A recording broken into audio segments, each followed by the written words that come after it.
Qala Rasulullah sallallahu alaihi wasallam, amaru ummati ma baina sittin ila sab'in wa aqlahum min yajuz dzalik sanatan, ya. Jadi 60 sampai 70 tahun. Di rata-rata, kalau dirata-ratakan bimu'addalin itu sekitar 65 tahun kalau dirata-rata, gitu ya. Jadi range usia kita hidup di dunia itu 60 sampai 70 tahun. Jadi kalau ada yang kurang dari 60 tahun, yaitu apa istilahnya, Allah begitu cintanya kepada hambanya sehingga dipanggil terlebih dahulu, gitu ya. Tadi pagi kalau nggak salah itu saya juga dapat WA itu bahwasanya salah satu klien hukum saya itu meninggal dunia. Dulu adiknya itu mengkuasakan perkaranya ke kita, kemudian ada kasus COVID, itu meninggal, digantikan oleh kakaknya, tadi pagi meninggal lagi. Nggak tahu ini mau digantikan sama siapa lagi. Kemudian dalam ini yang lain disebutkan bahwasanya 1 tahun di akhirat itu sama dengan 50.000 tahun di dunia. Di 1 tahun di akhirat itu sama dengan 50.000 tahun di dunia. Mana dalilnya? Itu dalilnya. Al-Ma'arij yang keempat. Nah, kalau kita bandingkan bahwasanya 1 tahun di akhirat itu kurang lebih sekitar 50.000 tahun di dunia, sedangkan hidup di dunia itu kurang lebih sekitar 65 tahun, maka kalau 65 dibagi 50.000, maka jatuhnya adalah 0,0013 tahun di akhirat. 0,0013 tahun di akhirat. Jadi hidup kita 65 tahun di dunia itu kurang lebih sekitar 0,0013 tahun di akhirat. Nah, kalau kita hitung 1 tahun itu sama dengan 365 hari, ya, kemudian 0,0013 tahun, maka dikalikan 365, ya, itu sama dengan 0,47 hari di akhirat atau setengah hari hidup di akhirat. Jadi 65 tahun kita hidup di dunia itu kurang lebih sama dengan setengah hari hidup di akhirat. Jadi urip ning akhirat setengah dino podo karo 65 tahun di dunia. Makanya kenapa hidup di dunia itu sementara? Ya karena itu alasannya. Kenapa hidup di dunia itu sangat singkat sekali? Ya ini alasannya. Kenapa? Karena kehidupan akhirat itu abadi. Ya, abadi. Nah, ibaratnya itu begini, kalau saya mengibaratkan dengan hitung-hitungan yang lain, ya, dengan hitung-hitungan matematika lah, kan begitu. Ya. Sekarang saya tanya,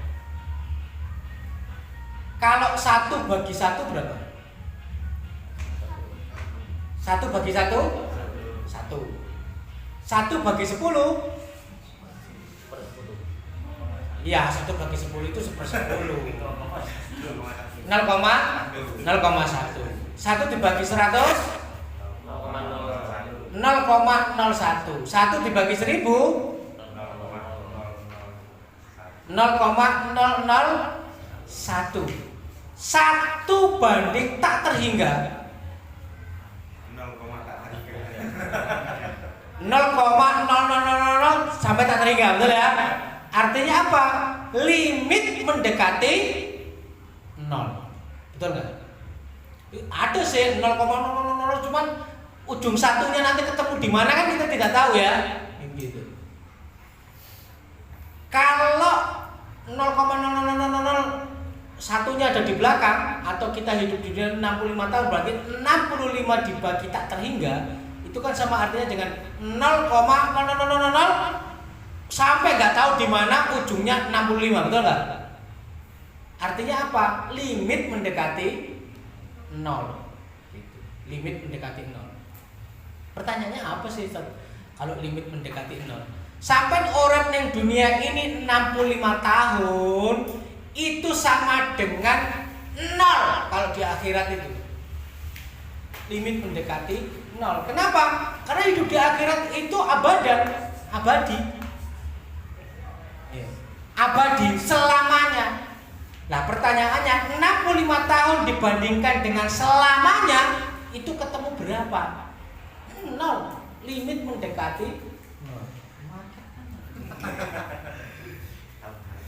Buat situ aja gak apa-apa. Jadi kita hidup di dunia ini dalam tanda kutip gak ada artinya apa-apa gitu. Singkat sekali, cepat sekali. Nek kata orang Jawa itu urip ning dunia itu kayak wong mampir ngombe. Mendatang, minum, selesai. Jalanannya ya kalau ke tetangganya ya dekat kan gitu. Kalau ke keliling dunia kan yo mampir ngombe ini mau seperberapanya kan begitu. Nah, sesuai dengan hitung-hitungan ini, ya hitung-hitungan bagaimana perbandingan kehidupan dunia dan di akhirat gitu ya. Kita bisa menarik kesimpulan berdasarkan ayat tadi itu, Al-Ma'arij tadi itu, bahwasanya kita hidup di dunia selama 65 tahun itu sama dengan 0,5 hari atau setengah hari. Padahal kita tidur aja setengah hari. Ini kayak mau turu, habis itu melek, wis mari. Gak selesai. Tapi apa yang kita lakukan di dunia itu menentukan kehidupan di akhirat kelak. Masalahnya itu gitu. Bagi kita hidup di akhirat abadi itu enak. Masalahnya adalah kalau kita hidup di dunia kemudian kita meraih amal soleh sehingga kita mendapatkan kebaikan di akhirat, itu enak. Kenapa? Kebaikannya, pahalanya itu abadi selamanya. Oh, enak. Tapi kalau kita berdosa mendapatkan sisa dari Allah, dan kalau itu selamanya, waduh, ngeri.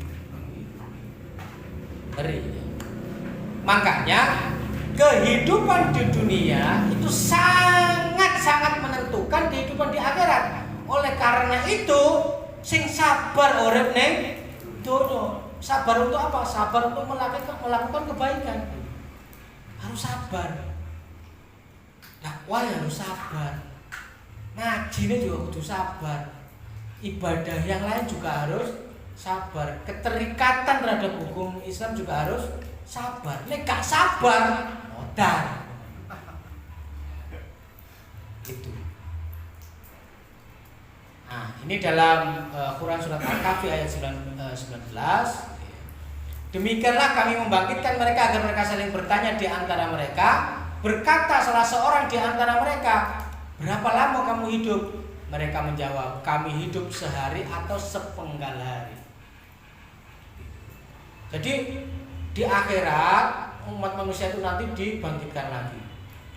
Begitu dibangkitkan, terus saling bertanya, saling berkomunikasi. Berkatalah salah seorang di antara mereka, berapa lama kamu hidup? Mereka menjawab, kami hidup sehari atau sepenggal hari. Makanya hitungan kita itu ya mirip lah kan gitu ya. 0,5 hari itu sepenggal hari ya, setengah hari. Luar biasa. Nah, itu dari sisi usia kita, ya, dari sisi usia kita. Nah, kalau dibandingkan kita ada di dunia ini, sebenarnya kita ini makhluk yang bagaimana sih kan gitu ya. Nah, sekarang kita bandingkan posisi kita dengan bagaimana Allah menciptakan ciptaan-ciptaan Allah yang lainnya. Salah satu contohnya adalah ya, dibandingkan dengan alam semesta itu, di mana posisi kita dibandingkan dengan alam semesta? Mari kita lihat. Nah, ini gambarnya. Mungkin jenengan semua sudah pernah lihat gitu ya. Nah, itu bumi itu. Yang pojok sebelah kiri itu bumi. Ada gambar Indonesia lagi ya, gitu ya. Itu Pluto. Kalau ukuran bumi, nah, nggak usah saya ceritakan lah, mungkin jenengan semua sudah paham. Ya, bahwasanya sekali bumi berputar itu 24 jam. Sekali bumi berputar itu 24 jam. Gedenya itu kurang lebih kalau nggak salah sekitar 7 kali planet Pluto. Planet Pluto 7 kali. Itu bumi ya. Di mana kita berada, di mana kita berpijak, itulah bumi. Nah, dibandingkan dengan Venus, kita masih lebih besar. Dibandingkan dengan Mars, kita masih jauh lebih besar. Dibandingkan dengan Merkuri, kita masih jauh lebih besar. Pluto itu planet yang ke-9 gitu ya. Dan itu juga masih jauh lebih besar gitu. Jadi kalau dulu saya itu diajari oleh guru saya gitu ya. Posisi planet 1 sampai 9 itu kan ya, Merkurius, maju Saturn, Neptunus gitu ya. Merkurius, Venus, Bumi, Jupiter, Venus. Itu Neptunus, Pluto ya gitu. Merkurius, maju Saturn, Neptunus, Merkurius, Venus, Bumi, Mars. Nah, Bumi, Mars, Jupiter, Saturnus, Uranus, Neptunus, Pluto ya gitu. Wah, gede. Ini Jupiter. Jupiter. Jadi buminya itu ada di situ, yang ada tulisannya Earth gitu ya. Yang paling gede itu Jupiter. Jadi bumi itu Jupiter itu 12 kali bumi. 12 kali bumi. Nah, itu Saturnus, Uranus, Neptunus, Plutone cuwiling ngisore Neptunus. Ini sebelahnya itu tadi itu apa ya di sebelahnya? Venus ya, sebelahnya tadi itu Venus. Ada Venus, Mars, ya. Itu Venus, Mars, gitu. Pluto di situ, Uranus, Neptunus ya. Jadi Jupiter sama dengan 12 kali bumi. Kalau dibandingkan dengan matahari, jadi matahari itu ukurannya sama dengan 100 kali bumi. 100 kali bumi. Nah, bumi ada di mana bumi itu? Itu ya, yang ada, itu sebelahnya warna biru, sebelahnya Neptunus itu kalau nggak salah itu ya. Nah, itulah bumi. Itu seperti titik ya, seperti titik. Itu matahari ya. Matahari itu sama dengan sekitar 100 kali bumi. Ustaz, kok kalau kalau tiap hari kita lihat matahari kok kecil Ustaz? Wah, itu karena jaraknya luar biasa kan begitu. Itu masih terlihat aja udah bagus banget kan begitu. Ya.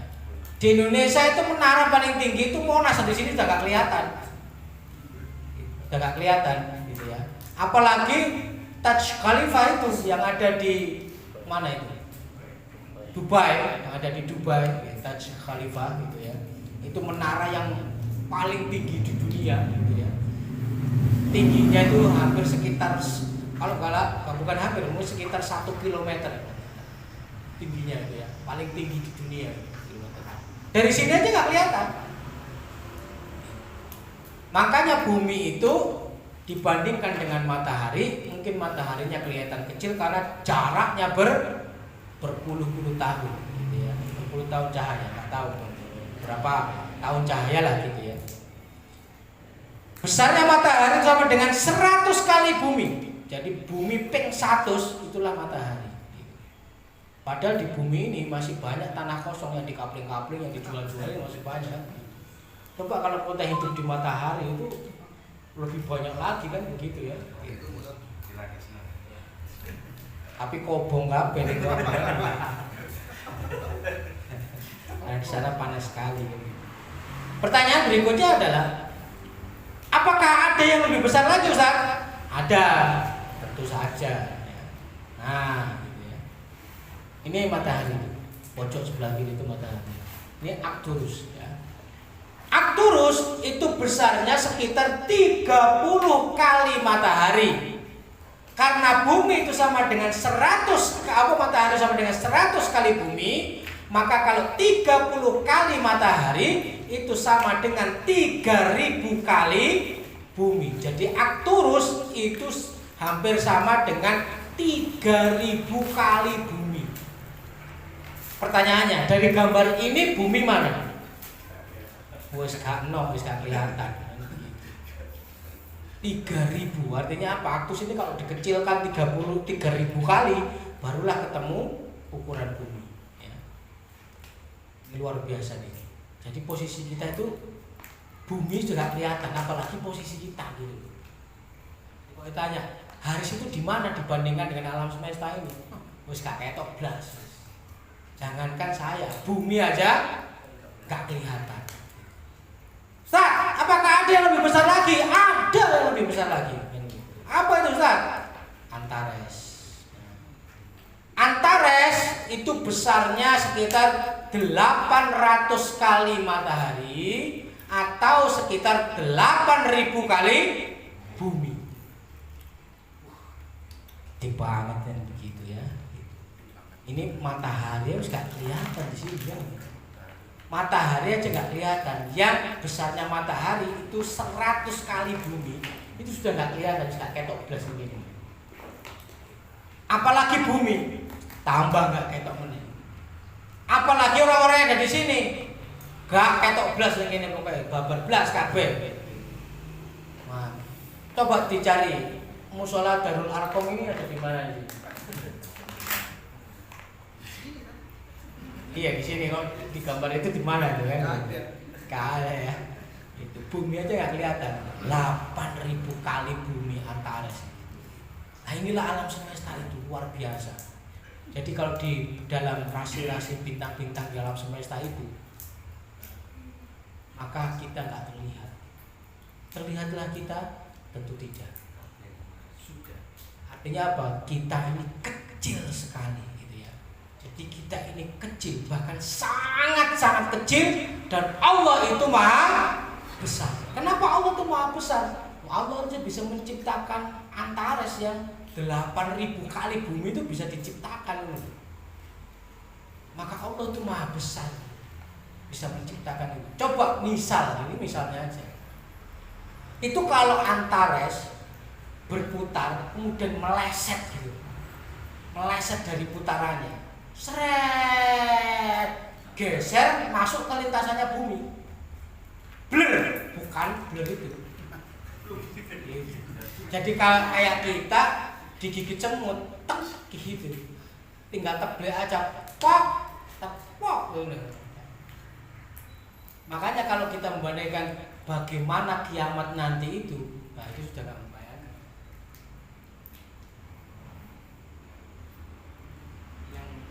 Bumi sing kecil gitu ya, begitu ditabrak salah satu aja itu dari alam semesta itu, jeglek, wis selesai.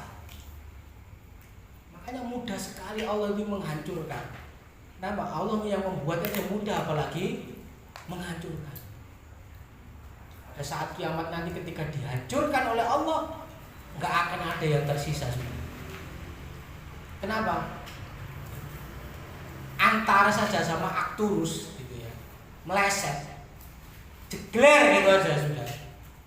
Itu pecahan-pecahannya itu ngenain bumi aja selesai, apalagi bumi ada di tengahnya sudah. Blur, teknis, gak tersisa. Itulah bagaimana kebesaran Allah. Tapi meskipun manusia itu sangat kecil begitu ya, tapi kenapa manusia itu kok sombong gitu? Manusia kok sombong, songong, keras kepala, itu kenapa gitu. Padahal manusia diciptakan dengan sempurna guna bertakwa. Coba kita lihat diri kita.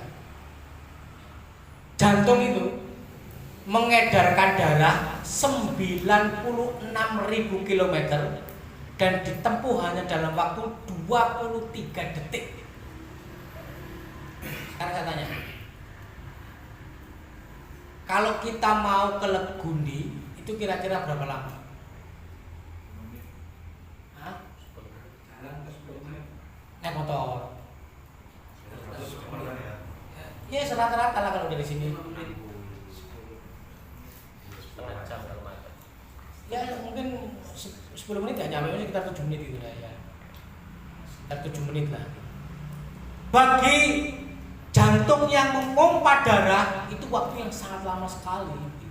Padahal itu cuma 3 kilo, paling 4 kilo. Ini 96.000 kilo. Jadi jantung itu mengedarkan 96.000 km darah gitu ya di dalam tubuhnya manusia yang berputar itu, dan ditempuh hanya dalam waktu 23 detik. Gak sampai 1 menit. Artinya apa? Kecepatannya itu adalah 15 juta lebih kilometer per jam. 15 juta, bayangkan 15 juta. Sampai numpak motor 1 km per jam wis geber saja. Mobilnya wis geber kan begitu, apalagi motor kan rontok kan begitu. Ini 15 juta. 15 juta itu kayak apa? Beng, gitu aja. Coba bayangkan, kalau jantung itu sampai telat 1 menit aja ngono. Skoin bisa. Selesai masalah. Coba bayangkan, pernahkah kita berpikir dalam tubuh kita itu bagaimana Allah menciptakan mulai dari yang terbesar sampai 8.000 kali besarnya bumi. Sekarang ini suatu sistem dalam tubuh manusia yang sangat kecil. Kenapa kecil? Jantungnya kan di sini ya. Paling sak genggaman ini tok ae. Beliau ini yang lebih tahu mungkin. Dunia kedokteran jadi sak menit tok. Tapi di dalam bendang yang segini ini ada sebuah pergerakan 15 juta kilometer per jam. Sampai di omah terus ada yang berputar 15 juta kilometer per jam. Kobong omah sama ini. Saking cepatnya berputar sampai panas lama-lama kobong. Kenapa? 15 juta kilometer per jam itu, jadi 1 jam itu 15 juta kilometer yang bisa diraih 1 jam. Omah jenengan ini 15 km per jam, kalau saya sesuai mungkin 2 jam, 3 jam dibuka kayak begitu aja, meledak rumahnya, blur. Tapi jantung itu sampai umuran jenengan nggak pernah meledak loh. Coba bayangin, muter terus, wah, yang begitu muter terus. Mau dikasih minuman, tetap muter, mau dikasih makanan, tetap muter kan begitu. Masuk dikasih apa aja tetap muter kan. Cepat sekali itu jantung itu. 23 detik 96.000 km. Jam 15 juta kilometer yang jaraknya bisa ditempuh. Luar biasa ya. Cepat sekali ya jantung untuk mengedarkan darah. Demikian pula pembuluh darah dalam tubuh kita itu berkelok-kelok. Pembuluh darah itu yang warna agak biru itu di kulit kita itu, sing rada kuning kulitnya ya ketok kan gitu. Tapi kalau agak hitam ya mungkin nggak kelihatan lah kan. Mau yang di sini loh ya, yang warna itu kan berkelok-kelok itu dalam seluruh tubuhnya manusia. Dengan sistem amat rumit memiliki panjang itu 96.000 km itu. Jadi kalau pembuluh darah dengan itu ditarik gitu, diluruskan itu sudah 96.000 km. Nah sekarang saya tanya, kalau begitu ya, sampai iso nggak duwe tali 96.000 km terus jenengan rangkai sedemikian rupa iku nggak ngedembel iso dadi koyo ngene iki. Tali layar tangannya yang ini begitu digulung, gedembel, buleti, nyalo, akhirnya apa? Ngelokor. Bukan ngelokor, kalau ngelokor kan ini apa? Nyingseti ngono lho. Karena apa ya? Karena saking panjangnya gitu kan diputer itu habis ditarik ya kan habis diadu kan kita begitu kan ngelokorin kabeh kan gitu. Setelah itu kan dirapikan. Itu aja bundeli ngono. Pernah nonton kaset tape bundeli kan? Nah, sekarang tanya, itu panjangnya berapa kilometer itu? Ini nggak pernah diukur Ustaz. Benar juga kan? Ini buat membayangkan aja. Coba bayangkan kalau panjangnya 96.000 kilometer loh. Terus dirapikan. Rasa bundeli iki opo ceritane? Tubuhnya manusia itu. 96.000 kilometer itu sama dengan 2,5 kali keliling bumi. Jadi muteri bumi itu sampai 2,5 kali. Jadi pembuluh darah yang jenengan ini kalau diukur, kalau diluruskan, dijeret gitu ya, seret gitu. Itu jenengan di sini muteri bumi, ketemu ning kene maneh, muteri maneh, ketemu maneh, diputer ning maneh, ketemu di sisi yang paling bawahnya itu. Luar biasa, dawa tenan yang pembuluh darah yang manusia. Tanpa kemacetan atau saling bertubuhkan. Coba nek mbundeli terus macet. Darahnya berhenti. Iso ini.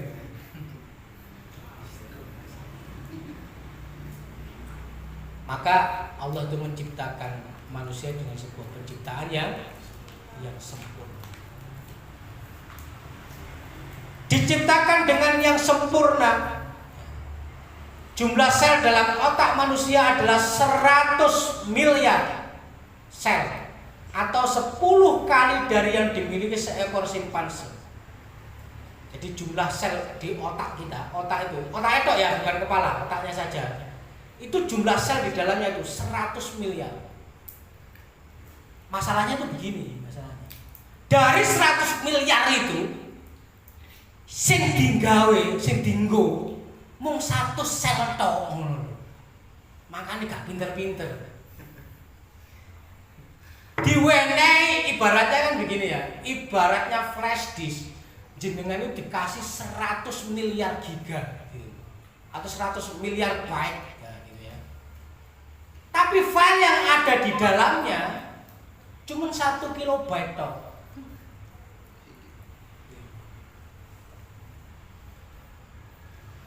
Makanya kalau jenengan itu baca buku seminggu 1 buku aja itu tidak akan pernah menghabiskan 100 miliar sel dalam otak Anda, itu nggak pernah.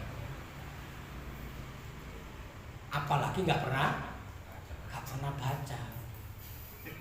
Coba bayang. Loh, justru itu cepat Ustaz kalau diakses karena datanya sedikit.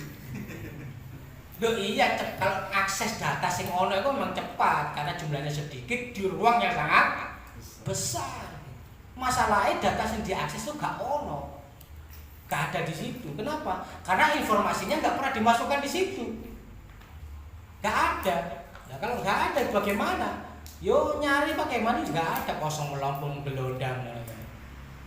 Kalau kita bayangkan ya, ini otak kita ini. Ruangan ini otak kita itu. Yang kita pakai itu baru 1 biji kacang gitu ya, di pojokan sana gitu. Nah, itu ibaratnya itu begitu. Maka sayang sekali kalau itu tidak kita manfaatkan. Padahal itulah yang membedakan kita dengan hewan itu. Makanya kalau ditanya seberapa jauh sih perbandingannya dengan hewan? Sebiji kacang. Kenapa? Karena jumlah file yang ada di kepala kita itu cuma sebiji kacang yang ada di pojokan tadi. Ya kalau dibandingkan dengan hewan, ya ini cuma segini aja bedanya. Gak banyak.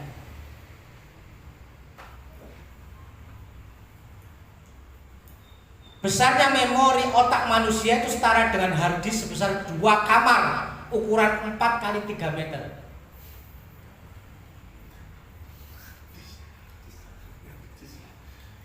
Hard disk kita itu ukurannya. Ya. Iya. Hard disk kita di sini ukurannya segini kan gitu ya. Otaknya manusia itu kalau hard disk itu ukurannya 2 kamar yang ukurannya itu 4 kali 3 meter. Musola ini ukurannya berapa?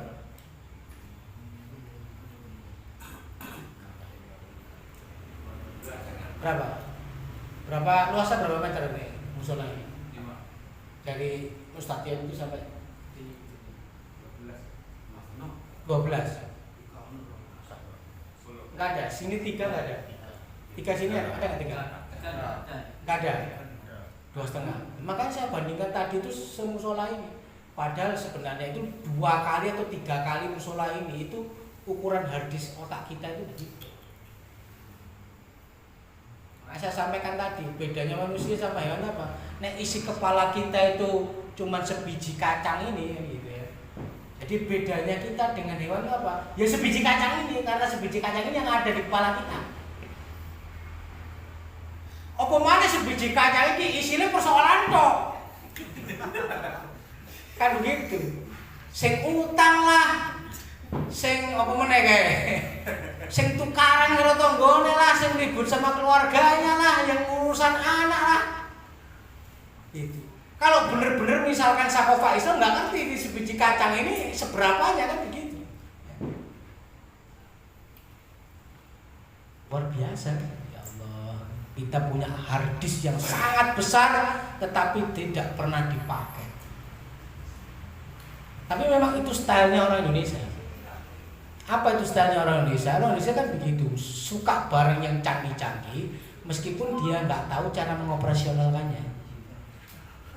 Gitu. Handphone, iPhone, gitu.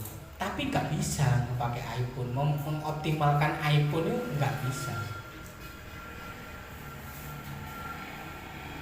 Handphonenya sampai berapa? 8, 10 GB RAM-nya. Tapi nggak bisa memanfaatkan itu. Kenapa? Ya nggak pernah buka yang berat-berat. Buka emang foto tok kan begitu, foto WA. Nah pertanyaannya tinggo opo sing 10 GB RAM-nya itu tinggo opo ngono lho. Nek buka emang foto ini dulu kan gak. Foto yang canggih-canggih itu kan dibuat edit video, ngedit gambar, kan begitu. Pertanyaannya, tuku handphone sing rame gede-gede kae, itu pernah nggak dinggo yang aplikasi sing berat-berat itu pernah apa enggak? Ternyata nggak pernah. Paling yang dibuka itu aja foto, WA, Facebook. Nah kalau itu aja yang nggak perlu sampai 10 GB RAM itu nggak perlu. Biar gaya Ustaz. Nah itu. Nah itu style Anda itu gitu stylenya. Biar gaya. Meskipun otaknya kosong Ustaz, yang penting gede. Oh gitu ya? Iya. Loh, kenapa begitu? Biar gaya Ustaz. Yang penting gaya kan begitu ya. Nah, itulah manusia gitu. Ya banyak sekali yang kita ini apa ya, memiliki sesuatu yang tidak kita manfaatkan, tidak kita optimalkan, itu begitu. Ya handphone lah, ya mungkin mobil lah gitu ya. Apalagi emak-emak itu, luar biasa. Emak-emak itu suka beli barang meskipun nggak dipakai gitu. Banyak kan itu, banyak. Apalagi menyimpan barang bekas yang belumnya nggak dipakai juga. Wakai. Coba sama nonton ya bapak-bapak. Pernah nonton nggak bagian belakang rumah itu? Mungkin ada tas kresek yang numpuk gitu. Mungkin apa ember plastik yang kalau kita kondangan atau kita selamatan itu numpuk sampai apa gitu. Kalau enggak kerdus apa isinya jajannya ada kerdus itu kan disimpan nih, ditumpuin gitu. Makanya bapak-bapak kadang-kadang itu kalau saya kadang-kadang ke belakang ini apa nih gitu. Terus ya buang nanti dibayar buang nanti numpuk lagi plastik tas kresek yang begitu. Tapi kan kalau dibuang misalnya kita nyari nggak ada ribut. Ngapain juga juga kemarin tuh dibuang, ini lagi butuh. Laki-laki itu kan simpel, dicari, nggak ada, lu beli. Ribet gitu. Beda sama ibu-ibu nggak begitu. Makanya kalau ada tukang sayur, itu beda 100 perak aja itu bisa pindah ibu-ibu. Begitulah financial planner itu begitu ya. Para pengatur keuangan itu memang begitu gitu ya. Jadi memang harus sabar lah menghadapi mereka. Kita pengennya nggak ada beli, nggak ada beli beres. Mereka enggak, simpen. Nanti kalau ini kepake. Dan nyimpennya ya nyimpen sampah aja kan gitu juga. Cara kepake kan. Ya, makanya karena itu Allah menciptakan manusia itu sudah sempurna, sudah luar biasa gitu ya. Sudah ibaratnya itu sudah canggih gitu. Bahkan sangat-sangat canggih ya, sangat-sangat canggih. Nah, tadi ya bagaimana 96.000 kilometer pembuluh darah kita, sekarang jumlah sel dalam otak kita itu 100 miliar, di mana ukuran otaknya manusia setara dengan hard disk ukuran 4 kali 3 meter, itu 2 kamar. 2 kamar, luar biasa. Dulu aja, ya, ini saya kasih tahu ya. Bill Gates, tahu Bill Gates? Bill Gates itu yang punya Microsoft, ya, Microsoft itu ya. Kalau kita buka laptop, komputer itu kan pakai apa? OS ya, pakai operating system yang namanya Windows, yang begitu ya. Itu punyanya Bill Gates. Bill Gates itu kalau duitnya jatuh 10 juta, itu enggak, menurut saya enggak perlu diambil. Kenapa kok enggak perlu diambil, Ustaz?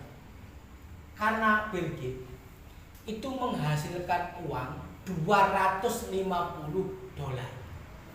per detik. $1 berapa? 15.000 sekarang. Kalau 250 kali 15.000 berapa? Hah? Kalau 10.000 aja kali 250 berapa? 2,5 juta. Ya. 10.000 kali 250.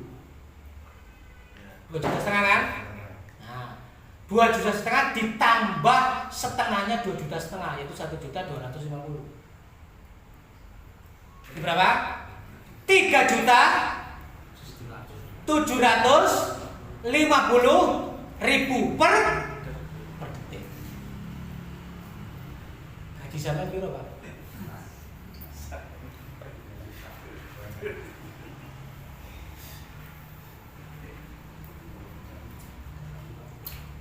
Gaji saya 3.750.000 Ustaz. Sebulan. Dan saya tanya, kalau ada uang jatuh, berapa lama kita membutuhkan waktu untuk mengambil uangnya? Zaman ceblok, jupuk itu butuh waktu berapa lama?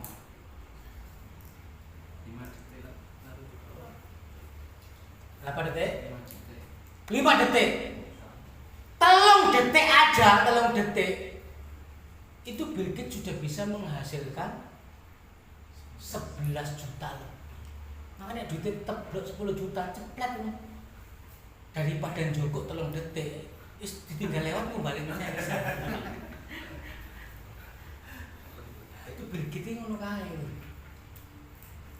Bill Gates itu pernah ngomong tahun 1970-an berapa lah, saya lupa gitu ya. Dulu dia itu menciptakan komputer. Komputernya besarnya itu sekitar 8 kali kulkas 2 pintu. Jadi jenengan di rumah punya kulkas 2 pintu, sing atas bawah itu sampai jejer-jejer ping 8. Itulah besarnya komputer waktu itu. Bill Gates ngomong, 30 tahun dari sekarang setiap rumah itu akan memiliki komputer dan terhubung satu sama lain. Apa kata orang-orang di sekitar Bill Gates? Wong gendeng ya. mau gendeng. Iku gedene komputer itu 8 kali kulkas 2 pintu. Ya sekitar Ustaz Anang gitulah ya. Situ sono sampai sini. Gedenya gitu. Setiap rumah punya itu dan terhubung satu sama lain. Gak mungkin lah. Kenapa gak mungkin? Lah ono mahasiswa kos-kosane gedene sakmono. Terus duit, terus dilebokne gak cukup. Gimana ceritanya kan begitu? Kos-kosan. Sama orang kos-kosannya misalkan sak musola ini, diwenehi kasur, lemari segala macam. Wis entek kabeh. Berarti komputer ya kayak endi? Enggak ada kan. Makanya disebut gila. Pertanyaannya, apakah sekarang setiap rumah punya komputer? Terhubung satu sama lain? Ini meskipun sama nggak punya komputer, nggak punya laptop, ini tuh sama Pak. Ini sama. Pertanyaannya, sekarang ada nggak rumah di sini yang nggak punya kayak begini? Kayaknya hampir nggak ada, hampir ya. Mungkin ada, gitu kayak orang Papua apa itu mungkin nggak punya juga. Tapi mayoritas umat dunia sekarang itu ya punya komputer dan terhubung satu sama lain. Bill Gates manusia menciptakan komputer seperti ini, kemudian kita sebut Bill Gates itu orang hebat, orang luar biasa. Pertanyaannya, kalau Allah menciptakan manusia yang harddisknya saja sampai 2 kamar ukuran 4x3, kemudian dengan sistem kecepatan jantung yang memompa darah tadi itu sampai 15 juta lebih, 15 juta kilometer per jam kecepatannya berputar dalam tubuhnya manusia, itu kita sebut apa?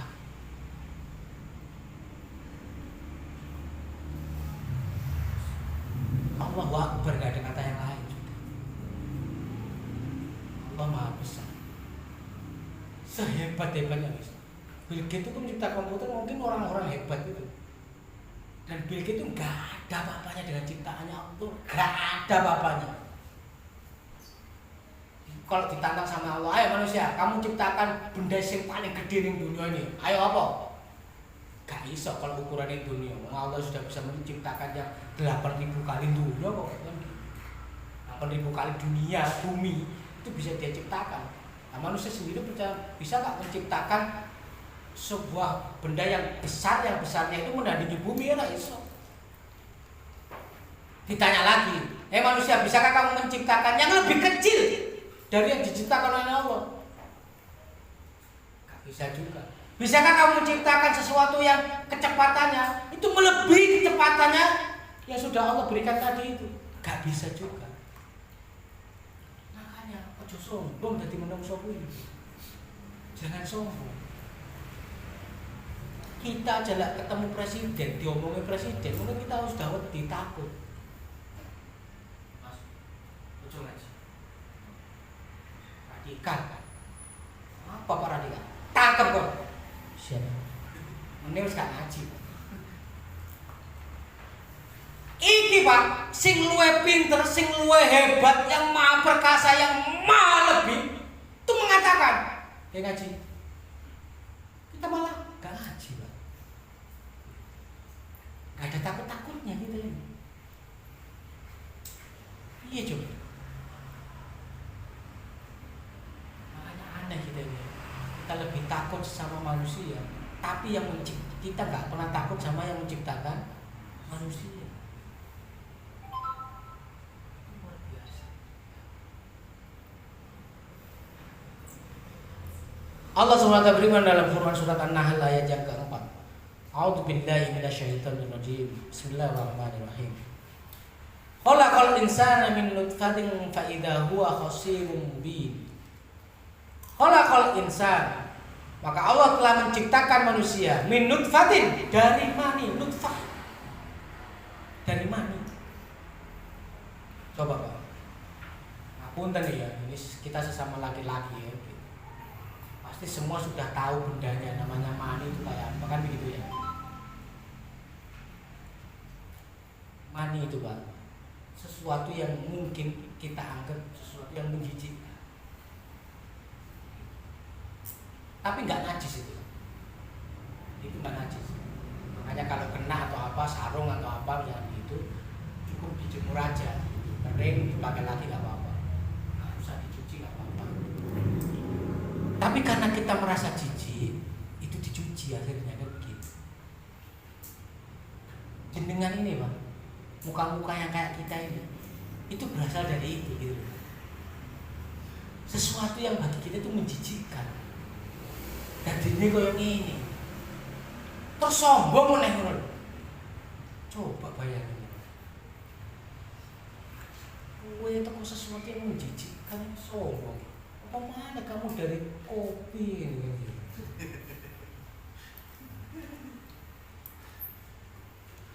Mungkin lebih sombong lagi kalau diri Anda terbuat dari kopi kan begitu. Faidah huwa qasimun mubin, tiba-tiba ia menjadi pembantah yang nyata.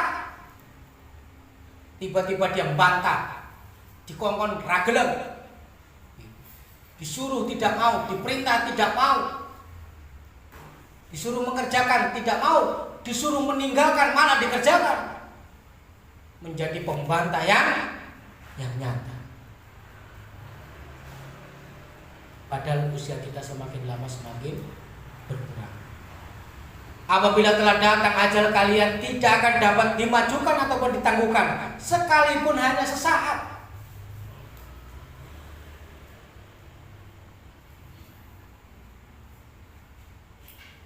Pernah ada sebuah cerita gitu ya, bagaimana orang itu ingin terhindar dari maut, tapi nggak bisa. Gimana ceritanya itu detailnya saya agak lupa, mungkin kalau saya ceritakan itu apa nggak bisa tertangkap maknanya itu kan gitu. Menarik sebenarnya cerita itu. Jadi intinya begini aja intinya. Dia sudah mendengar bahwa dia akan dicabut. Dia ada di sebuah tempat, lari ke tempat lain kan begitu. Lari ke tempat lain itu sebab kematiannya itu di tempat itu. Menghindar matinya nekung gitu. Tapi nggak bisa mau dimajukan, dimundurkan nggak bisa. Kayak mati yo mati. Nah manusia itu ilingnya mati nih wayai lorong nih. Waktunya sakit baru ingat kematian. Sakitnya sih waktu-waktu, uno nggak ingat. Itu awal-awal COVID kemarin tuh COVID gitu kan, wes pikirannya mati. Nah gitu. Dan banyak memang di antara kita yang meninggal. Pertanyaannya, berarti kita masih hidup nih, betul ya? Ibarat malaikat mungkin begini. Pak Kartono, aku pas COVID ini tak situ nyambut ya wong. Makanya sing nah ditambah ketakwaannya ditambah sama kayak saya. Haris, kamu ini kemarin teman-teman pada kena COVID, kamu sendiri tak kena, sempat batuk-batuk sebentar aja tapi diselamatkan oleh Allah. Sekarang coba pakai gaya kamu. Katanya saya panggil karo malaikat wis anfas vaksin. Jadi malaikat aku wis ngerti kayak sertifikat tok. Dosi.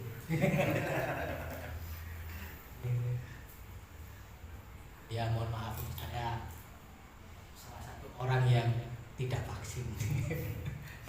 Saya nggak vaksin sama sekali, mau 1, 2, 3 enggak. Kalau sertifikat ada ya. Jadi kemarin ada temen itu yang ngetes gitu. Temanku bisa bikin sertifikat tanpa vaksin, bener nggak? Bener. Tes. Begitu tes, beneran jadi. Gak bayar, saya nggak ngeluarin duit nggak apa. Cuman ngetes temen aja, bener nggak? Bener. Buktikan, saya bilang begitu. Dibuktikan bener, jadi begitu saya ada saudara yang butuh, ini ada saudara yang perlu kasih duit, malah nggak jadi. Yang dites kok, sing dites ini apa jenenge, sing gratisan dadi gitu, sing bayar orang sing. Sekarang ternyata banyak yang jasa online untuk begitu. Bukan palsu, masuk di aplikasi Peduli Lindungi itu masuk, dan itu banyak sekali. Makanya sama Jokowi itu dicabut PPKM-nya, dicabut lah gitu. Sing bisnis itu pejabat atau rakyat gak usah, melu-melu aja kan gitu. Gitu ya, melu-melu aja. Hisaplah dirimu sebelum engkau kelak dihisap, ya. Nah, jadi Rasulullah SAW itu pernah bersabda, apa itu? Orang yang hari ini sama dengan hari kemarin, jadi hari ini dengan yang kemarin sama, maka disebut dengan rugi. Rugi, Pak, rugi. Jadi kalau hari ini sama dengan kemarin, itu rugi, Pak. Nek dodolan, Pak. Kemarin dapat untung, dapat omset 5 juta, hari ini dapat omset 5 juta, itu rugi. Kata Rasulullah begitu. Jadi, kalau hari ini sama dengan hari kemarin, maka disebut rugi. Nek sampe duwe bisnis, Pak, terus rugi, kira-kira dapane, Pak? Ya ruginya sekali ya disuntik modal lah, Ustaz, biar gak rugi. Nek ruginya tiap hari, bentino rugi terus selama 1 tahun gitu misalnya. Ya tutup kayak bisnisnya Ustaz, kesuwen rugi terus gitu. Sekarang pertanyaannya, nek jenengan sendiri nih, terus rugi bertahun-tahun, tutup usianya, hah? Paten ya, rugi ya, gitu, rugi. Nah, kalau hari ini lebih buruk dari hari kemarin, atau hari kemarin itu lebih baik dari hari ini, maka disebut dengan celaka. Jadi celaka itu lebih jelek dari rugi. Mungkin kalau rugi itu belum bangkrut, kalau celaka itu bangkrut, pokok, celaka. Makanya jangan sampai ada label mantan ustadz. Aduh, apa itu mantan ustadz? Biyen ustadz, saya gak, ya Allah. Berarti dulu lebih baik dari sekarang. Celakalah dia. Mantan kiai, mantan ustadz, itu label yang sangat merugikan. Mantan sabab, aduh, astagfirullahaladzim, sama begitu juga. Kecuali mantan preman. Wah, itu bagus. Kenapa bagus ya? Dulu maksiat, sekarang tobat. Kan gitu. Bagus. Mantan preman, kan begitu. Mantan koruptor, mantan pencuri, bagus. Kok bagus kan? Ya kan mantan berarti wis tobat. Kalau begitu saya berbuat jelek dulu aja, habis itu saya tak berbuat baik, kan gitu. Biar saya bagus, kan begitu. Dengan selama ini sudah bagus atau belum? Sudah kan? Nek sampean jelekin maneh, yo ini jadi celaka sampean. Nek pas posisi celaka, seorang berapa wae posisi celaka terus mati piye? Makanya kalau sekarang itu ustadz ya ditingkatkan. Jadi Gus gitu kan. Gus ditingkatkan dari kiai gitu. Kiai ditingkatkan lagi di syekh kan gitu. Halo syekh. Mana Syekh, kabarnya Syekh? Al-Imam, Asy-Syekh gitu ya. Atau Asy-Syekh, Al-Imam gitu. Itu ditingkatkan terus gitu ya. Nah, itu celaka. Jangan sampai kita menjadi orang yang celaka. Nah, ini beruntung. Apa itu beruntung? Orang yang hari ini lebih baik dari kemarin. Dan besok lebih baik dari hari ini. Itu disebut beruntung. Beruntung, bukan beruntung ya. Beruntung. Kalau beruntung itu brodoli kabeh ngomong beruntung. Beruntung ya, jadi beruntung. Kita harusnya beruntung. Lebih baik. Ojo sampai ini. Makanya saya dulu itu sempat disindir dulu. Sindir itu begini. Saya tuh dulu pernah punya amanah dakwah yang apa ibaratnya itu, yang memegang posisi leadership lah gitu ya. Kemudian saya mengundurkan diri tuh.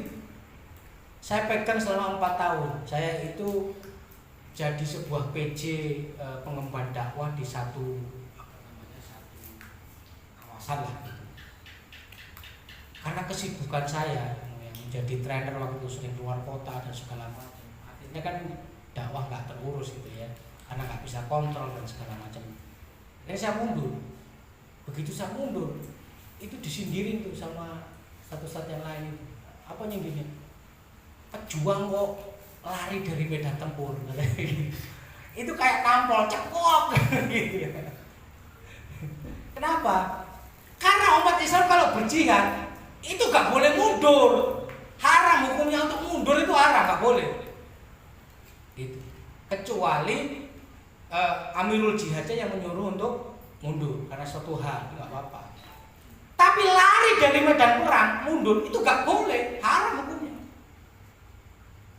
Makanya diingatkan begitu kayak nampol ceplok gitu. Itu satu. Yang lain juga begitu. Oh boy, masa ya beberapa kali ya saya mendapatkan amanah dakwah jadi PJ. Ada yang pernah mengetahui beberapa kumpulan pengusaha tapi yang pengemban dakwah itu juga. Nah, ya, karena kesibukan saya yang tadi itu saya sebutkan sering keluar kota segala macam, ini nggak kurus, juga disindirin banyak teman-teman gitu. Ya itu tadi bahwa satu, kalau kita ingin menjadi orang yang beruntung harus maju terus, harus menambah amal ibadah kita terus gitu ya. Harus naik terus lah amal ibadahnya kan begitu. Nggak boleh tambah hilang karena boleh, harus maju. Makanya jadi moderator begini juga begitu, harus berlomba-lomba. Jangan jadi protes terus hilang gitu. Nggak boleh begitu juga. Berlomba-lomba. Saya jadi moderator. Persaingan di moderator itu sangat ketat. Maka dinaikkan lagi fastabiqul khairat ya. Apa tuh? Ustaz, saya pengen ganti antum untuk ngisi di depan itu. Wah, saya itu dengan lapang hati, dengan senang hati akan saya kasihkan itu. Wah, Ustaz mau mundur nih. Oh, bukan. Bukan mau mundur. Nek jenengan sudah bisa menggantikan saya tak nyari tempat di tempat lain gitu loh maksud saya. Kan banyak masjid yang belum kita garap kan gitu. Tapi kalau nggak ada yang menggantikan saya, wah kemunduran ini. Gak ada yang maju kan begitu. Harus naik. Sama. Contohnya siapa? Jackie Chan. Tahu Jackie Chan? Jackie Chan yang pemeran banyak film Cina yang action tapi yang komedi itu ya. Dia dulu itu pekerjaannya itu stuntman, aktor pengganti. Jadi kalau ada hal yang berbahaya itu bukan aktor utamanya yang melakukannya, tapi pemain pengganti. Kalau dalam film itu namanya stuntman. Jackie Chan dulu itu stuntman pekerjaannya. Terus naik jadi aktor. Begitu jadi aktor, sampai jadi aktor yang paling hebat gitu ya, sampai dapat piala Oscar dan segala macamnya. Sekarang naik lagi menjadi apa? Sutradara. Jadi sutradara film, dia juga aktornya. Itu naik tuh secara karir. Ada yang juga dulu begitu. Jose Mourinho, pelatih bola mana sekarang? AS Roma. Dia dulu itu main bola gak bisa. Jadi dia tuh bukan pemain bola profesional, enggak. Beda sama yang lain kayak Zinedine Zidane lah, kayak Marcelo Lippi lah, siapa. Itu pemain semua pemain profesional. Kalau Jose Mourinho enggak, bukan pemain profesional. Ibarat bola itu pemain bola sepak takraw begitu. Tapi jadi pemain hebat, jadi pelatih hebat. Naik karirnya. Meskipun sekarang agak turun. Dulu naik pelatihnya top klub-klub top. Real Madrid lah, Manchester United lah, Chelsea lah, pernah dipegang sama dia kan begitu ya. Tapi sekarang pegang AS Roma. Nah itu naik. Di dalam dakwah kita juga perlu ada kenaikan. Kalau begitu saya usulkan, apa itu? Di Rosa jangan seminggu sekali, seminggu 2 kali biar ada kenaikan. Setuju gak kira-kira ini? Oh, gak ada yang setuju kan? Saya sudah menduga itu.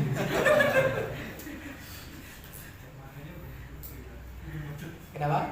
Pematerinya juga belum tentu setuju. Pematerinya setuju. Setuju pemateri. Karena pertemuan hari satu dengan saya, hari yang lain bukan saya. Kalau saya setuju pemateri, setuju ya. Alhamdulillah. Ya bukan 2 kali. Ya mungkin apa? Kalau kita hadir itu biar kita biar beruntung, diajaklah saudaranya, diajaklah tetangganya, diajaklah temannya, kan begitu. Biar ada kenaikan. Setuju ya? Biar nanti saya juga bisa ngomong ke panitia, tolong konsumsinya dinaikkan kan begitu ya. Apa dinaikkan? Kopi mau dinaikkan jadi apa?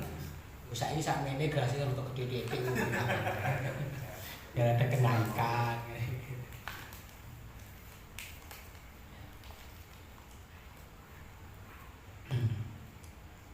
Dalam Quran surat Al-Qiyamah ayat yang ke-37 Allah SWT berfirman, A'udzubillahi minasyaitonirrajim, Bismillahirrahmanirrahim. Alam yakunu nutfatam min manni yumna. Bukankah dia dahulu setetes mani yang ditumpahkan ke dalam rahim? Jadi manusia itu adalah setetes mani yang ditumpahkan ke dalam rahim seorang wanita. Udah dalam Quran surat An-Nahl ayat 78 Allah SWT berfirman, dan Allah mengeluarkan kamu dari perut ibumu dalam keadaan tidak mengetahui sesuatu pun. Gak ngerti apa-apa, belas, kosong, hadisnya 0. Dan dia memberi kamu pendengaran, penglihatan dan hati agar kamu bersyukur. Kemudian dihidupkanlah pendengarannya, penglihatannya, hatinya. Kenapa dihidupkan pendengarannya? Agar dia bisa mendengar bagaimana nama-nama Allah, asma-asma Allah, bagaimana hukum-hukum Allah ini diturunkan di atas muka bumi ini, agar dia bisa mendengar semua ketentuan-ketentuan yang telah diturunkan oleh Allah SWT. Bagaimana penglihatannya dihidupkan, agar kita bisa melihat secara langsung bagaimana kebesarannya Allah, mengamati langsung kebesarannya Allah. Dan hati kita juga dihidupkan oleh Allah untuk apa? Agar kita bisa memahami, bisa mengerti dan bisa menyerap hukum Allah, kebesaran Allah itu dalam diri kita. Kemudian pada akhirnya kita bersyukur atas semua yang telah diciptakan Allah kepada kita. Tapi kenapa tiba-tiba menjadi pembantaian nyata? Faidahum khosimum mubin. Tiba-tiba ia menjadi pembantaian nyata. Yang kamu tadinya aja cuma setetes air yang menjijikkan, yang dititipkan ke dalam rahimnya seorang wanita. kemudian Anda terlahir, dihidupkanlah pendengar Anda, dihidupkanlah penglihatan Anda, dihidupkanlah hati Anda, yang tujuannya adalah Anda ingin bersyukur, tapi kemudian faidha huwa khasimun mubin, tiba-tiba ia menjadi pembantah yang nyata. Dilarang ini tetap dilanggar, dilarang ini tetap dilanggar, disuruh begini nggak dikerjakan, suruh begini nggak dikerjakan, bahkan bisa membantah sifat manusia. Summa innakum ba'da dzalika lamayitun. Kemudian sudah itu sesungguhnya kamu sekalian benar-benar akan mati. Kamu membantah atau enggak bantah, ketika Allah sudah mencabut nyawamu, maka kamu pasti akan mati.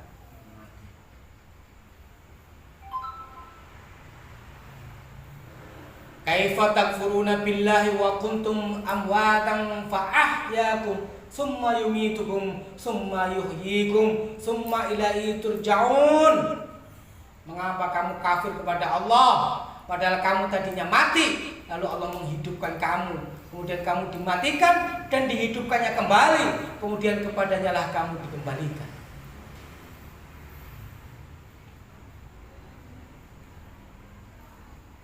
Fa'idha huwa khasimun mubin. Tiba-tiba ia menjadi pembantah yang nyata. Sesungguhnya Allah benar-benar kuasa untuk mengembalikannya hidup sesudah mati. Pada hari dinampakkan segala rahasia, maka sekali-kali tidak ada bagi manusia itu untuk kekuatan pun, dan tidak pula seorang penolong.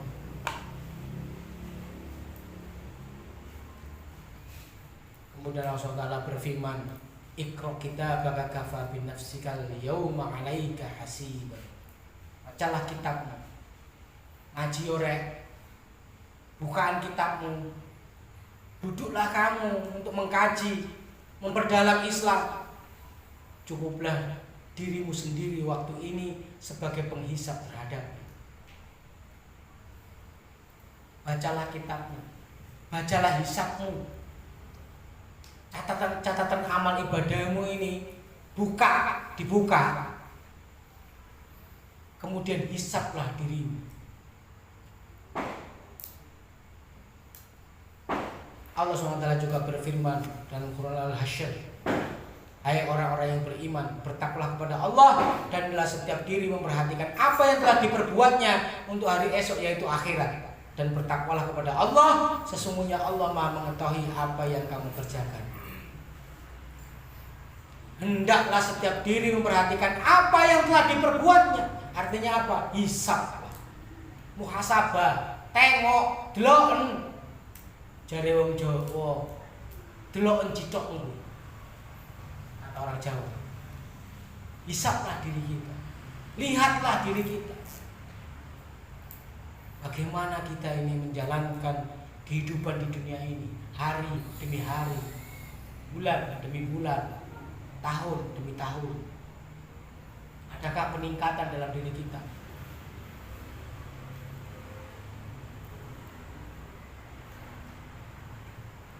Sudahkah kita menempatkan cinta pada Allah dan Rasulnya di atas segala-galanya?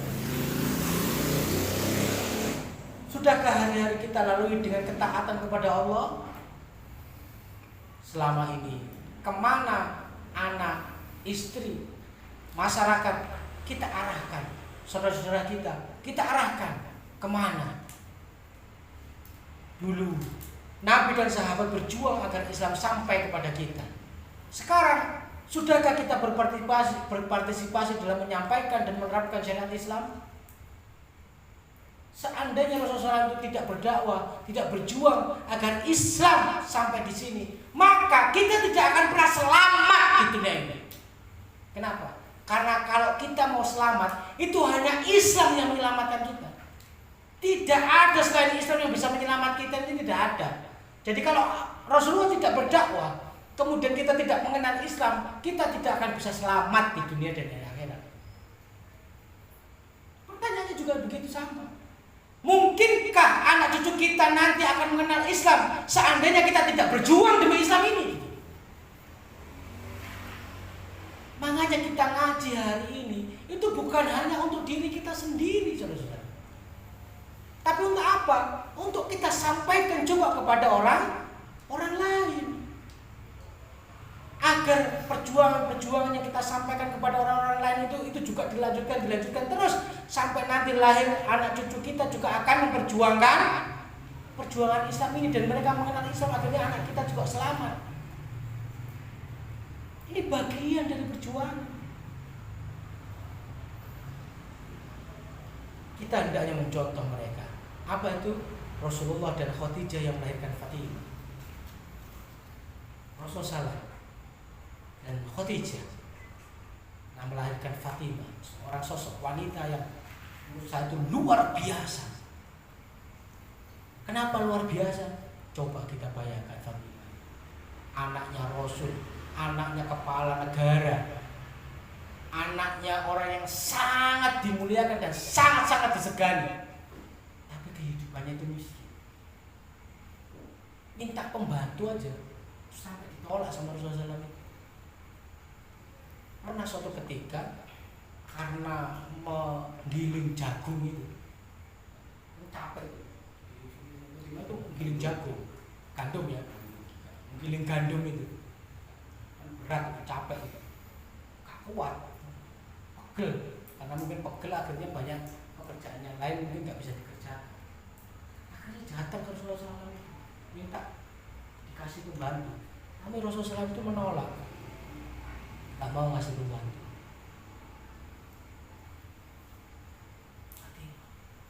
Kenapa? Dari rahim Fatimah itulah lahir anak-anak yang luar biasa. Siapa itu? Hasan sama Husain. Nah, ini apa? Pejuang, menikah dengan pejuang, kan begitu. Khadijah kan mensupport dakwahnya Rasulullah. Lahirnya anak pejuang. Anak pejuang nikah dengan pejuang, yaitu Ali radhiyallahu anhu. Lahirlah cucu pejuang. Pejuang semuanya kan begitu. Kita hendaknya begitu. Kita ini juga pejuang. Nanti istri kita berjuang, bukan nanti ya, istri kita sekarang berjuang. Kalau belum ya kita perjuangkan kan begitu. Memperjuangkan istri agar jadi pejuang kan begitu ya. Biar apa? Biar anak kita nanti jadi pejuang juga. Biar cucu kita nanti jadi pejuang juga gitu. Sebagaimana Yasir dan Sumayyah yang melahirkan Ammar bin Yasir, pejuang juga ini. Bagaimana mereka disiksa untuk menguji keimanan mereka. Mungkin sudah pernah dengar riwayatnya bagaimana Sumayyah itu disiksa, mohon maaf ya, itu ditumbak, tumbak yang ada tombak itu ditombak, mohon maaf ini, dari duburnya itu sampai keluar ke ubun-ubunnya sini. Coba bayangin. Untuk apa? Agar dia keluar dari Islam. Kemudian Rasulullah SAW itu berkata kepada Sumayyah, "Isbir ya Sumayyah, isbir, bersabarlah wahai Sumayyah, bersabarlah." Apa? Jika engkau bersabar, maka engkau akan melihat surga. Apa kata Sumayyah? "Ya Rasulullah, sesungguhnya aku telah mencium baunya." Jadi meskipun mohon maaf ditombak kayak begitu, Sumayyah itu tidak ada penyesalan sama sekali, tidak ada kecewaan sama sekali, justru kebahagiaan, kesenangan yang terbersit di wajahnya. Kenapa? Karena dia bisa mencium bau surga. Pertanyaannya adalah, bisakah kita mencium bau surga kelak atau hari ini?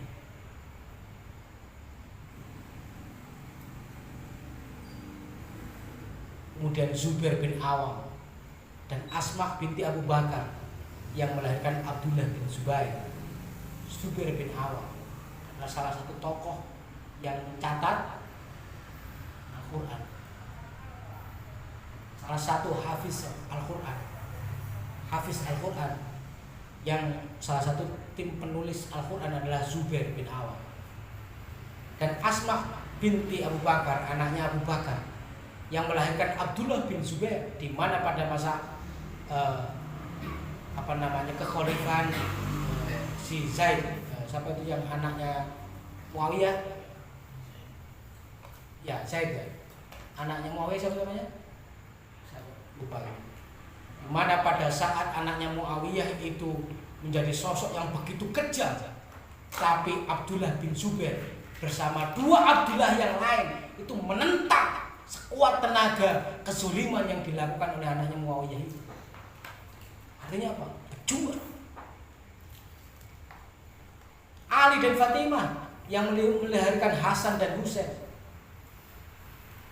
Kita tahu bagaimana Sayyidina Hasan dikenang sepanjang masa. Karena ada yang namanya tragedi Karbala. Tahu tragedi Karbala yang sama orang-orang Syiah itu selalu dirayakan setiap tahun ini? Kejadian di mana Sayyidina Hasan ditipu oleh sebagian umat Islam. Akhirnya Sayyidina Hasan ini dibantai, kemudian kepalanya dipenggal, gelondong, kepalanya ini lepas dari lehernya, kemudian berguling-guling di tanah, dan sebagian riwayat mengatakan kepala yang berguling-guling di tanah itu ditendangin oleh sebagian yang lain.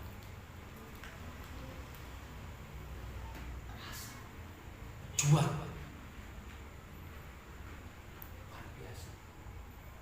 Inilah contoh-contoh yang menurut kita menginspirasi kita bagaimana caranya kita menjadi pejuang-pejuang. Seorang pejuang pasti lahir dari keluarga pejuang.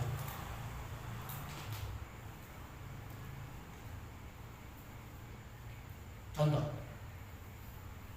kita lihat aja politikus-politikus di Indonesia itu, kebanyakan keluarga mereka, bapak-bapak mereka atau kakek-kakek mereka itu ya politikus-politikus juga. Megawati lah, Anies Baswedan lah, SBY enggak usah. Kata siapa? SBY itu suaminya Ani Yudhoyono. Ani ku anaknya sopo? Sarwadi itu siapa? Komandan RPKAD itu komandan RPKAD. Ya, kalau hari ini ya mungkin komandan Kopassus, komandan Kostrat. Kalau hari ini Panglima Kostrat, Pangkostrat itu jabatan militer nomor 3. Panglima, Kasat, Pangkostrat.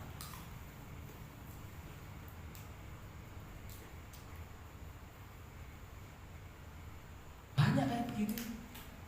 Makanya anak pejuang terlahir dari keluarga pejuang.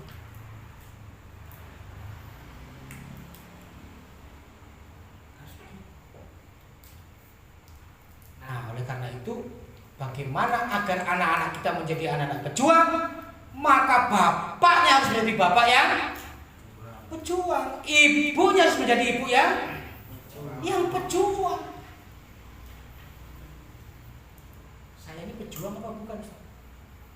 Pejuang apa bukan tergantung jenengan. Kalau jenengan ini mau untuk mendakwakan Islam, mau menyebarkan Islam, jenengan tergolong sebagai pejuang. Itu. Setuju nggak? Siap untuk menjadi pejuang?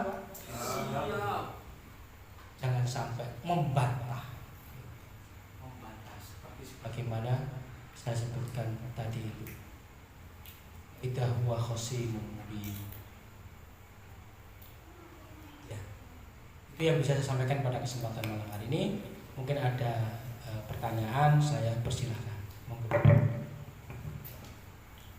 Alhamdulillah. Untuk malam hari ini sudah luar biasa, di banyak ilmu pengetahuan yang sebelumnya mungkin kita belum tahu, dan malam hari ini luar biasa ya, bahwa manusia adalah sebaik-baik penciptaan. Mungkin ada pertanyaan, monggo saya persilahkan teman dari malam hari.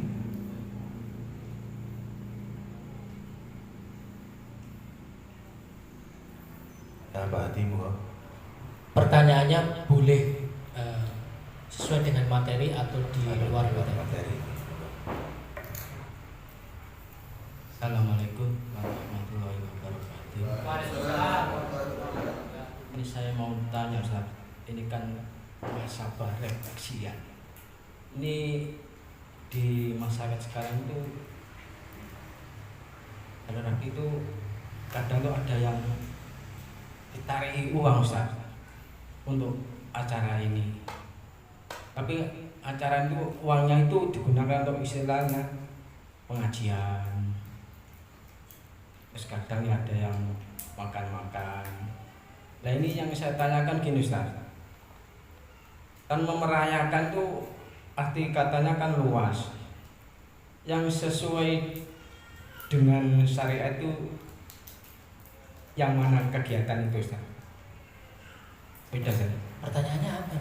Pertanyaannya mengenai refleksi itu kan orang-orang kan kadang itu kan uang itu digunakan untuk apa ya, kadang pengajian untuk memperingati 1 Januari ini Ustaz. Nah itu sesuai enggak atau dengan Islam atau bukan itu kan? Dan itu aja. Assalamualaikum warahmatullahi wabarakatuh. Waalaikumsalam warahmatullahi wabarakatuh. Ya mungkin ada yang lain tanyain. Yang lain monggo. Pertanyaan? Ya langsung saja tak. Ya, kalau nggak ada saya jawab. Ya. Tahun baru Masehi. Tahun baru Masehi. Disebut Masehi itu apa sih?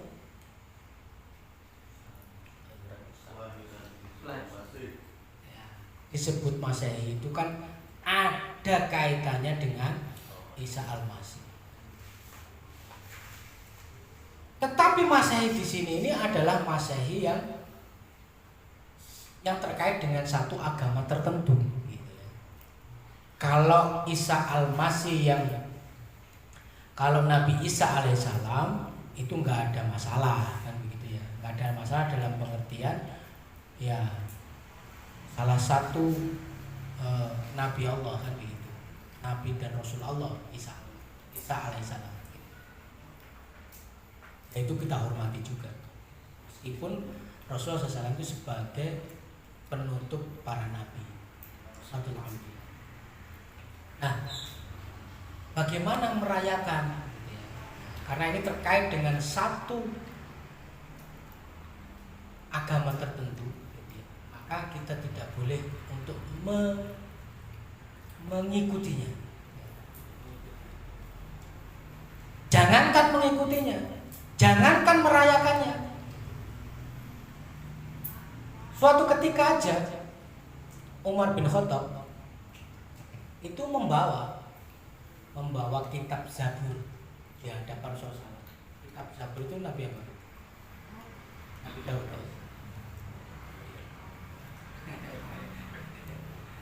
Jadi kitab Zabur itu kitabnya Nabi Daud. Itu dibawa oleh Umar bin Khattab di hadapan Rasulullah. Apa yang terjadi? Rasulullah itu mukanya langsung memerah. Dan langsung menasehati Umar bin Khattab. Wahai Umar, seandainya Daud hidup pada masaku, maka dia akan mengikuti ajaranku. Apa artinya? Kamu nggak usah bawa-bawa kitab Zabur itu, nggak usah kamu bawa. Kenapa? Karena kitab itu dalam tanda kutip itu sudah digantikan oleh Al-Quran. Jadi cukuplah Al-Quran yang kamu pegang itu, nggak perlu itu.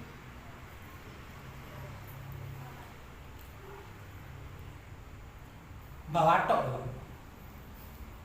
Kenapa? Karena orang membawa kitab Zabur itu bagi pandangannya beliau ini seperti seolah-olah orang itu membanggakan apa yang dia bawa. Kalau orang itu bangga kan dibawa, biasanya kan begitu, dibawa kemana-mana kan dibawa. Kalau orang itu bangga dengan apa yang dia bawa gitu. Misalkan jam tangan yang keren, kemana-mana dipakai aja kan begitu. sama, makanya itu langsung dinasihati oleh Rasulullah SAW. Apalagi kita merayakannya loh. Bawa tok kita apa lho, cek guru ngomong, iki sini apik, iki sini ngene, iki sini guru ngomong, bawa tok iki. Tapi kemudian langsung dinasihati Rasulullah SAW. Apalagi kalau kita merayakannya. Kita nggak merayakannya, Ustaz. Kita syukuran. Ya tanya lagi, syukuran dalam rangka apa syukurannya itu? Ya kalau sekarang ini dalam rangka tahun baru, Ustaz, ya podo aja kan begitu. Sekarang pertanyaannya, di luar tahun baru syukuran juga apa enggak? Ya enggak, Ustaz. Lah, berarti kan memang syukurannya dikhususkan untuk itu. Itu enggak boleh. Tapi ada yang begini. Apa itu? Karena tahun baru itu biasanya, tahun baru masa itu biasanya banyak muda-mudi berhura-hura. Banyak muda-mudi mungkin merayakannya, pakai petasan, berhura-hura, naik sepeda motor dan segala macamnya. Maka untuk menghindari itu semua, sebagian kaum muslimin mengadakan pengajian kah, mengadakan khotbah Quran kah, mengadakan apakah? Dengan tujuan apa? Dengan tujuan agar kaum muda-muda tadi, muda-mudi itu tidak berfoya-foya, tidak bersenang-senang, justru mendekat kepada Allah. Pertanyaannya boleh atau tidak? Itu yang saya tanya. Nah, dalam hal ini saya menjawabnya boleh. Kenapa? Karena khotbah Qur'annya, pengajiannya itu dibuat dalam rangka bukan untuk merayakan umat Islam, justru untuk menghindari anak-anak itu, orang-orang itu untuk bermaksiat kepada Allah. Menghindari itu. Maka dalam konteks itu saya nggak ada masalah, karena tujuannya tadi itu bukan untuk merayakan tahun barunya, bukan, justru untuk mencegah kemaksiatan dan kemungkaran yang akan terjadi.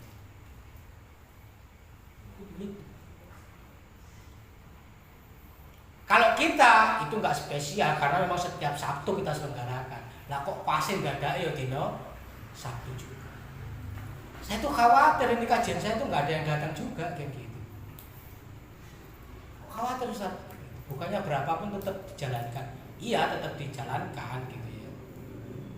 Kalau jamaah kan juga aneh juga kan gitu. Ternyata alhamdulillah. Khawatirnya apa? Khawatirnya pada tahun baruan kan gitu. Merayakan tahun baru ternyata alhamdulillah enggak kan. Itu Ustaz, tapi dia tuh menarik pada masyarakat. Pertama itu bilangnya itu 1 Januari itu diadakan dosa pengajian.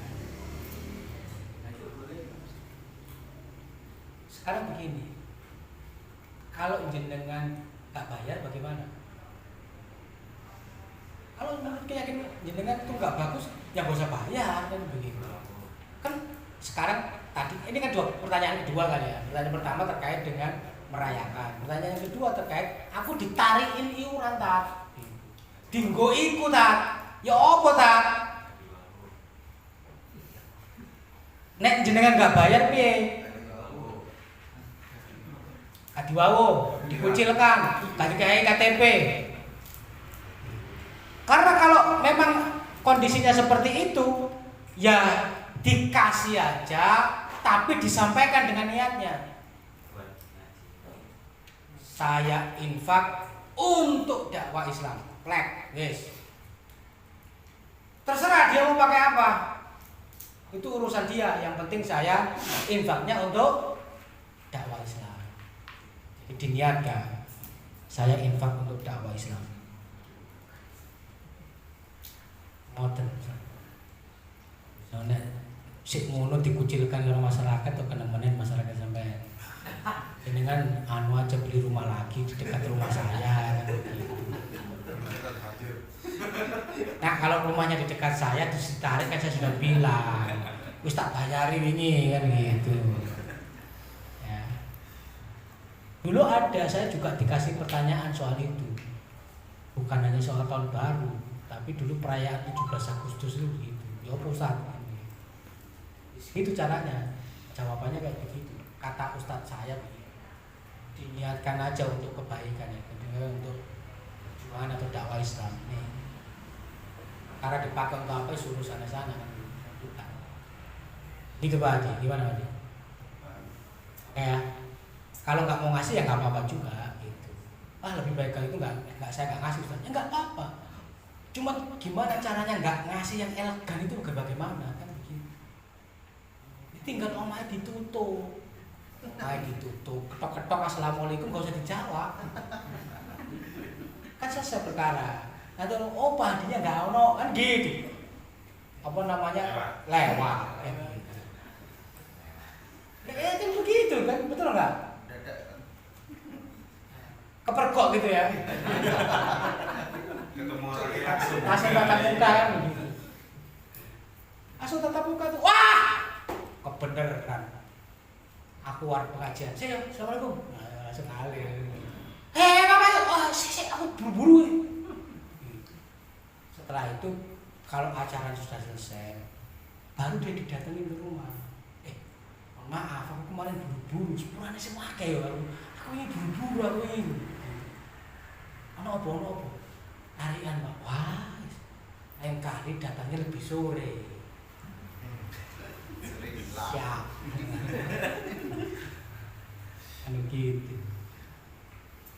Sama kadang-kadang kalau kita sholat Idul Adha, Idul Fitri yang beda gitu kan, itu kan kita juga begitu.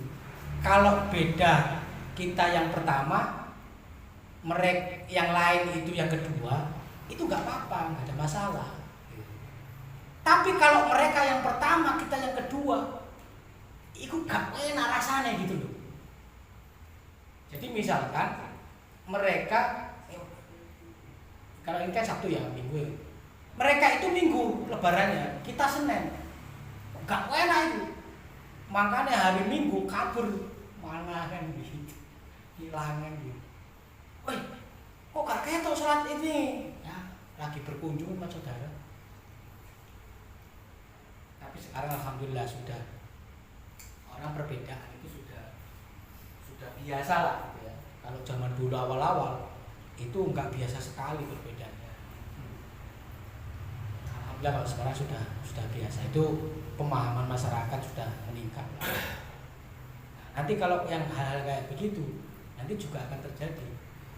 Jadi apa? Akan terjadi kenaikan pemahaman. Dengan apa? Dengan dakwah yang kita sampaikan. Kan? Makanya ini Pak Hadi rumahnya di sekitarnya punya masjid atau musola yang bisa kita pakai pengajian, gimana kan bisa kita? Belum dikontak. Oh belum dikontak ya, kontak kan gitu biar naik pemahamannya. Ya itu ada lagi yang mau ditanyakan? Ayo yang lain, monggo. Masih ada banyak waktu. Masih banyak waktu. 2 jam biasanya.